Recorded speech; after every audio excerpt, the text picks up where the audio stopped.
Hello friends, तो हम digestive system पढ़ रहे थे। हमने एसोफेगस तक पढ़ लिया था। आज हमारा टॉपिक है स्टमक।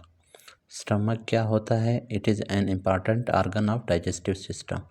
ये डाइजेस्टिव सिस्टम का एक इंतहाई अहम आर्गन है। It is most dilated portion of digestive system. ये डाइजेस्टिव सिस्टम का मोस्ट डायलेटेड पोर्शन है। सबसे ज़्यादा डायलेटेड या आज़ाद जो हिस्सा होता है डाइजेस्टिव सिस्टम का, वो यही आर्गन होता है। It is a J shaped organ. ये जो है जे शेप का आर्गन, ये देखें जे की तरह का शेप है इसका। इसके दो एंड्स होते हैं, एक कार्डिक एंड है, दूसरा पाइलोरिक एंड है। जो कार्डिक एंड होता है वो हमारे पास एसोफेगस के साथ कनेक्टेड होता है। जो पाइलोरिक एंड होता है वो हमारे पास ड्यूटेनम के साथ कनेक्टेड होता है। Parts of stomach. अब स्टमक के पार्ट्स पढ़ते हैं। स्टमक का जो पहला पार्ट है उसको कार्डिया कहते हैं या कार्डियम कहते हैं। अब यहाँ पर एसोफेगस आके एंड हो रहा है और ये जहाँ पे एसोफेगस एंड हो रहा है वहाँ से छोटा सा पार्ट है, इसको हम क्या नाम देते हैं? कार्डियम। इसको हम कहते हैं कार्डियम। ठीक है, ये कार्डियम हो गया। अच्छा, इस कार्डियम से ऊपर वाला जो ये पार्ट है, ये वाला हिस्सा, इसको कहते हैं फंडस। अच्छा, फिर ये फंडस और कार्डियम से नीचे इस तरफ ये वाला जो सारा पार्ट है, इसको फिर हम नाम देते हैं बॉडी। फिर बॉडी के बाद ये वाला जो हिस्सा है, इसको हम नाम देते हैं पाइलोरिक एंट्रम। और इसी पाइलोरिक एंट्रम के साथ नीचे एक केनाल टाइप होता है, उसको कहते हैं पाइलोरिक केनाल। आगे फिर ये हिस्सा ये ड्यूटेनम है। फिर इसके कर्वेचर होते हैं। ये वाला जो कर्वेचर है, कर्व है, इसको हम नाम देते हैं ग्रेटर कर्वेचर। और ये वाला जो छोटा है इसको कहते हैं लेसर कर्वेचर। तो ये पार्ट हो गए। अभी स्टमक वाल के हम लोग लेयर्स पढ़ते हैं। 4 लेयर्स होते हैं स्टमक वाल के। अब ये जो दीवार है स्टमक की, इसके 4 लेयर्स होते हैं। पहला म्यूकोजा होता है, सब म्यूकोजा, मस्कुलरिस, फिर सीरोजा। सीरोजा सबसे आउटर लेयर होता है, म्यूकोजा सबसे इनर लेयर होता है। म्यूकोजा में इपिथेलियम होती है। इपिथेलियम कौन सा होता है? Simple columnar epithelium. और उसके नीचे लेमिना प्रोप्रिया, ये दोनों मिलके म्यूकोजा बनाते हैं। फिर सब म्यूकोजा होता है। सब म्यूकोजा में फिर ग्लैंड्स होते हैं, गैस्ट्रिक ग्लैंड्स होते हैं। फिर मस्कुलरिस, मस्कुलरिस के अंदर 2 टाइप के मसल होते हैं, लॉन्गिट्यूडनल एंड सर्कुलर मसल्स। फिर सीरोजा सबसे आउटर लेयर होता है। अभी 4 टाइप्स ऑफ सेल्स होते हैं स्टमक के अंदर। वो कौन कौन से हैं? म्यूकस सेल्स, फिर पैराइटल सेल्स हैं, चीफ सेल्स हैं और जी सेल्स। अब जो म्यूकस सेल्स हैं वो क्या सिक्रीट करते हैं? म्यूसिन या म्यूकस सिक्रीट करते हैं, विच जो कि अल्कलाइन होता है। Which cover stomach mucosa to protect stomach wall from acidic pH. जिसका फंक्शन ये होता है कि जब म्यूकस सेल्स म्यूसिन या म्यूकस प्रोड्यूस करते हैं, वो स्टमक वाल को कवर कर लेता है ताकि स्टमक वाल को डैमेज से प्रिवेंट कर सके, एसिडिक पीएच और साथ में पेप्सिन एंजाइम से प्रिवेंट कर सके। पैराइटल सेल्स है दूसरा। पैराइटल सेल्स का फंक्शन होता है HCl या हाइड्रोक्लोरिक एसिड प्रोड्यूस करना, जो कि क्या करता है? गैस्ट्रिक जूस को एसिडिक बनाता है। सही है। फिर चीफ या ज़ाइमोजिन सेल्स हैं, वो हमारे पास क्या करते हैं? सिक्रीट करते हैं पेप्सिनोजन एंजाइम। चीफ का मतलब मेन जो सेल्स होते हैं वो पेप्सिनोजन एंजाइम। अब ये पेप्सिनोजन जो एंजाइम है ये इनएक्टिव फॉर्म में है। जब भी जन आ जाए, जिन का मतलब इनएक्टिव फॉर्म। अब HCl कन्वर्ट करता है इस पेप्सिजिन को, इस पेप्सिनोजन एंजाइम को, इसके एक्टिव फॉर्म में, जिस एक्टिव फॉर्म को हम नाम देते हैं पेप्सिन। इसके अलावा ये पेप्सिन जो खुद होता है, ये भी मज़ीद जो पेप्सिनोजन होगा उसको एक्टिवेट करेगा, पेप्सिन में कन्वर्ट करेगा।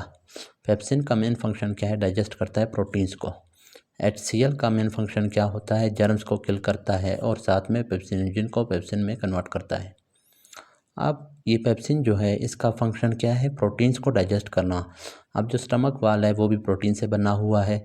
तो ये क्वेश्चन हमारे जहन में आता है या बहुत सारे लोग पूछते हैं कि स्टमक का फंक्शन क्या होता है? प्रोटीन को डाइजेस्ट करना, और वो एक एंजाइम कर रहा होता है पेप्सिन। तो पेप्सिन प्रोटीन्स को डाइजेस्ट कर सकता है, तो फिर वो स्टमक वाल को क्यों डाइजेस्ट नहीं कर सकता? तो उसका आंसर ये होता है कि पेप्सिन के रिलीज़ होने से पहले, क्योंकि पेप्सिन एक्टिव फॉर्म में रिलीज़ नहीं होता, पहले पेप्सिनोजन की फॉर्म में, तो उस वक्त हमारे पास क्या होता है? म्यूकस या म्यूसिन भी रिलीज़ होता है। वो म्यूकस पहले कवर करता है स्टमक वाल को, उसके बाद फिर HCl रिलीज़ होता है और उसके बाद फिर पेप्सिनोजन रिलीज़ होता है। HCl फिर उस पेप्सिनोजन को पेप्सिन की फॉर्म में कन्वर्ट करता है। अब ये पेप्सिन फिर म्यूकस को डाइजेस्ट नहीं कर सकता, इस वजह से वो म्यूकस फिर प्रिवेंट कर रहा होता है स्टमक वाल को। फिर चौथा जो सेल है वो जी सेल्स होते हैं। जी से गैस्ट्रिन, ठीक है, ये एंडोक्राइन सेल्स होते हैं। एंडोक्राइन सेल्स आपको पता है उनका फंक्शन होता है हार्मोन्स रिलीज़ करना। तो ये विच सिक्रीट्स गैस्ट्रिन हार्मोन, तो ये गैस्ट्रिन हार्मोन रिलीज़ करता है जिसका फंक्शन क्या होता है, increase HCl secretion. Gastrin hormone क्या करता है, HCl सिक्रीशन को रिलीज़ करता है और साथ में म्यूकोजल ग्रोथ करवाता है। अगर म्यूकोजा डैमेज होगा स्टमक का कभी तो उसकी ग्रोथ कौन करवाता है, जी सेल्स या गैस्ट्रिन हार्मोन करवाएगा। एंड इन्हांसेस गैस्ट्रिक मोटिलिटी, और गैस्ट्रिन क्या करेगा, गैस्ट्रिक मोटिलिटी को, स्टमक की मोटिलिटी को इंक्रीज़ करता है और फूड को फॉरवर्ड इंटेस्टाइन में, स्मॉल इंटेस्टाइन में फॉरवर्ड प्रोपल करता है। स्टमक की pH एसिडिक होती है, 1.5 to 3.5 होती है। Main function of stomach is digestion of protein and storage of food, तो ये इसका मेन फंक्शन है स्टमक का कि वो डाइजेस्ट करे प्रोटीन को, और दूसरा जो फंक्शन है वो है फूड को स्टोर करना, 2 to 4 आवर के लिए स्टोर कर सकता है फूड को। एपिथेलियम क्या होता है, सिंपल कॉलमनर एपिथेलियम होता है स्टमक का। सिंपल कॉलमनर एपिथेलियम इस तरह से बंद, सिंपल मीन्स एक लेयर का, और कॉलमनर सेल्स इस तरह के होते हैं, लॉन्गिट्यूडिनल सेल्स होते हैं जिनकी हाइट ज़्यादा होती है विड्थ के मुकाबले में। तो इस तरह के सेल्स होते हैं और उनका न्यूक्लियस यहाँ बेस के करीब होता है। तो इस तरह का ये कॉलमनर सेल्स है। तो ये हमारे पास सिंपल कॉलमनर एपिथेलियम बना रहा होता है और ये स्टमक की एपिथेलियम होती है, म्यूकोजा में प्रेजेंट होता है। Food stored in stomach for up to 2 to 4 hour. अब ये डिपेंड करता है कौन सा फूड है। कुछ फूड बहुत सॉलिड होते हैं तो वो हो सकता है 5 घंटे भी ले सकें, या कॉन्स्टिपेशन हो बंदे को तो और ज़्यादा ये टाइम लेगा। लेकिन कुछ फूड बिल्कुल लिक्विड होते हैं, जैसे वाटर है, वो तो बिल्कुल स्टोर ही नहीं होता, डायरेक्टली चला जाता है इंटेस्टाइन में। Stomach converts food into chyme by its churning action. Stomach food को काइम के अंदर कन्वर्ट करता है अपने churning action. Churning action means इस तरह से होता है, स्टमक इस तरह से कंट्रैक्ट करता है तो फूड को हम इस तरह से कंट्रैक्ट रिलैक्स, उसकी वजह से फूड हमारे पास एक semi solid thick mass of fluid में कन्वर्ट होता है, उसको काइम कहते हैं। तो काइम क्या है, is a thick semi fluid mass है, ठीक है, थोड़ा ना फुल सॉलिड होता है ना फुल लिक्विड होता है, सेमी फ्लूइड मास होता है of partially digested food. Partially digested क्यों कह रहे हैं, क्योंकि ये प्रोटीन को डाइजेस्ट कर रहा है लेकिन कार्बोहाइड्रेट्स और फैट्स को डाइजेस्ट नहीं कर सकता, लेकिन प्रोटीन्स को भी कम्प्लीटली 100% तक कन्वर्ट नहीं करता, मोनोपेप्टाइड्स में नहीं, उनको पॉलीपेप्टाइड्स या डाईपेप्टाइड्स में कन्वर्ट करता है ये pepsin. And digestive secretion that is found in the stomach, ठीक है, स्टमक के अंदर जो सेमी फ्लूइड या पार्शली सेमी फ्लूइड मास होता है पार्शली डाइजेस्टेड फूड का और डाइजेस्टिव सिक्रीशंस का, उसको हम नाम देते हैं काइम। तो आज हमारा टॉपिक स्टमक का कंप्लीट हो गया। नेक्स्ट टॉपिक में स्मॉल इंटेस्टाइन के बारे में पढ़ेंगे।